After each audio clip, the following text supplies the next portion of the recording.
Hello mga kapanat, for today's video, mag-i-explore tayo ng isang lugar dito sa Taytay, Palawan. So this is my first time na mag-explore. Lagi ko lang dinadaanan yung Taytay. Actually, lagi ko lang siyang dinadaanan.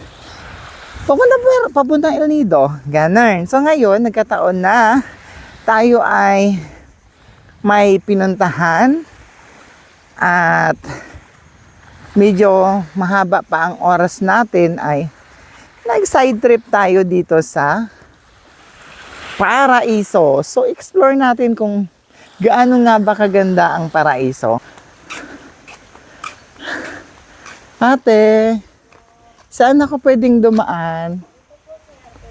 Ay, sige. Thank you. Ang ganda? Ang ganda ng area nyo.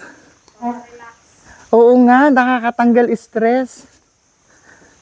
Tapos dito. Yan. Inallowed tayo ni ate na pumunta dun sa kabila. Kasi kanina, dun ako sabi niya, siya din ang nagsabi, na meron pa dito na area. So guys, ang ganda. Sobra. My God. So, may mga motor din sa kabilang area niya. Wow! As in wow! Kung doon may hangin, parang open doon na konti. Dito naman, ang konsepto niya dito, walang hangin dito masyado. Ayan, meron silang volleyball court, tapos parang may open bar doon, something. And maybe it's area rin siya dito na konti. Na cove lang din. And see, guys, sinasabi ko sa inyo, puntahan nyo to, sinasabi ko sa inyo, puntahan nyo tong Paraiso. Sobrang ganda niya. Ha? Hindi kayo magsisisi sa loob ng isang oras na biyahe from Taytay town, papunta dito sa Paraiso. Hindi kayo magsisisi, guys. Tingnan nyo na. Oh, paano kayo magsisisi sa ganyang kaganda? Oh, sa ganyang kagandang makikita mo dito. Wow. Diba? Ang ganyang kagandang tanawin ang makikita mo dito. Magsisisi ka pa ba? Ayan. Ganyang tanawin yan, guys.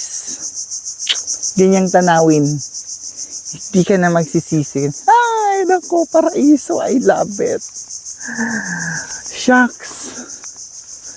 Diba? Grabe. Amazing na amazing. It's like toy store. Amazing. Charot lang. Guys. Sobrang nice. Welcome to Paraiso, Roberto. O, ayan. Tingnan. Yan siya. Ayan.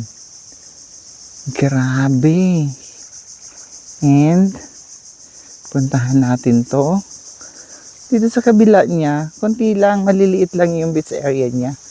Pero tingnan mo naman, dyan mo ko i-dinner date. Okay na. Charot.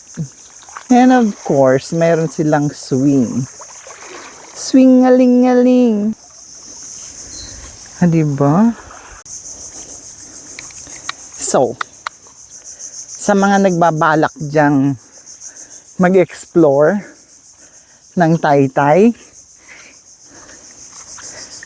ito lang. Paraiso lang. Pwede nyo nang puntahan. Kasi tumatanggap naman sila ng walk-in nga.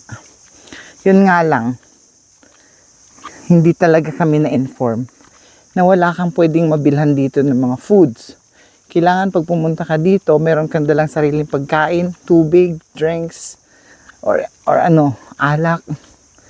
Ganun. Kasi ngayon ay sarado talaga sila para lang ito sa mga katulad kong nag-i-explore kaminsan-minsan. So, wala silang ino-offer dito na kahit ano. So, kailangan nyo lang ay bring your own food. Pag pumunta ka dito kasi nga 1 hour drive to papunta galing ka ng bayan. So, kahit saang side ng area na to, walang tapon. So, sobrang ganda. Ate, thank you so much po.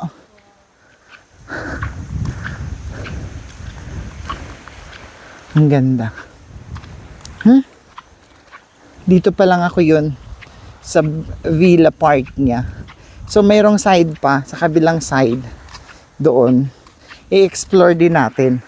Pero doon, parang pasyalan lang. Wala siyang mga bahay. Siguro, dinidevelop pa lang mga kapanot. So, ayan na nga mga kapanot sa. Tapos na ako mag-explore. Tapos na tayo mag-explore ng villas, ng Paraiso. So, next na i-explore natin is itong other side. Yung other side nung area nila, kung gaano kaganda. Kasi syempre, ibang atake rin naman ang ganda nito dito sa kabilang side na to mga kapanot. And, walking by me. Walking by me. Ako lang to. Kalma. Ako lang mag-isa dito. Pwede ka mag-bold. Charot. So, ayan, ang kasama ko, mukhang pagoda. Anong nangyari, Sir Von? Oo naman, okay lang din. Maganda doon? Daanan lang. Daanan lang. So, mas maganda pa rin talaga yung in-explore ko doon sa kabila. Mas maganda, hindi ka sumama doon eh. Maganda doon, promise. Makikita mo sa vlog ko. Wow! Puro mga kapanot, during na open to sa public, sa mga guests nila. Ito yung mga naging mga cottage. Ito yung mga naging cottage nila dito. Oh, wait lang ha. So, ganyan. Parang valley type din siya. Tapos tignan mo, yung flooring nila, yung mga bato lang na nagkalat dito sa paligid, ginawa nilang flooring nung bahay, nung cottage nila, tapos kawayan lang, ganun. Pero, yung loob niya, ganyan. I think maganda rin talaga siya ng mga kapanahunan na operation pa siya. Valley type, o di ba? Panay bamboo, yung nipa. And, dito sa other side na tinutukoy ko, ito yung kailangan nating ma-explore. So, kung doon sa kabilang side niya, mga kapanot, ay medyo syala-syala ang datingan ng mga villa. Dito sa side na to naman, pang ano lang siya, pang valley type ang datingan. Kung siguro nung operational pa sila.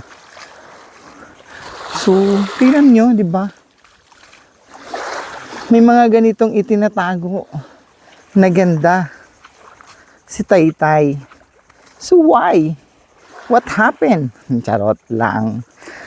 Dito na ako. So, doon ako galing kanina, di ba? Sa may villa. And then kami sa may gitna. So, dito, pasyalan lang, parang walking area lang siguro. Ganun lang din, tanaw-tanawin, magandang tanawin kapag sunset time. Kasi ang sunset dito banda eh. Wow! Ay, ang ganda, tinahol ako ng aso. So ito yun dito, ganito rin yung side niya dito, part na to. Ang ganda. Pwede ka talaga ditong magmuni-muni. So, pwede siya pang sunset time. O, eto yun, ganun lang. Pang walking lang siguro, para may ano lang, may malakaran ka. Ganun. Hindi.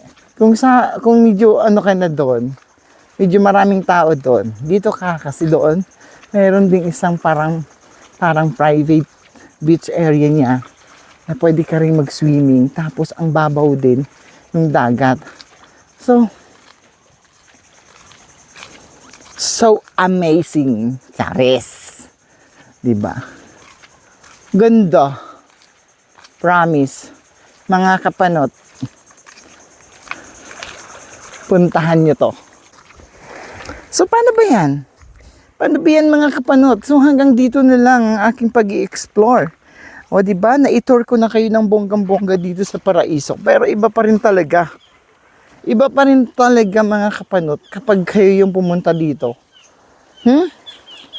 Pasyalan nyo to. Pasyalan ninyo. Huwag kayong papayag na hindi nyo to mapuntahan dahil highly recommendable to.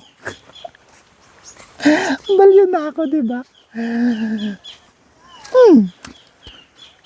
Nako, bakit? Bakit ngayon ka lang? So, paano mga guys? Mga kapanots, see you again and thank you for watching. Bye!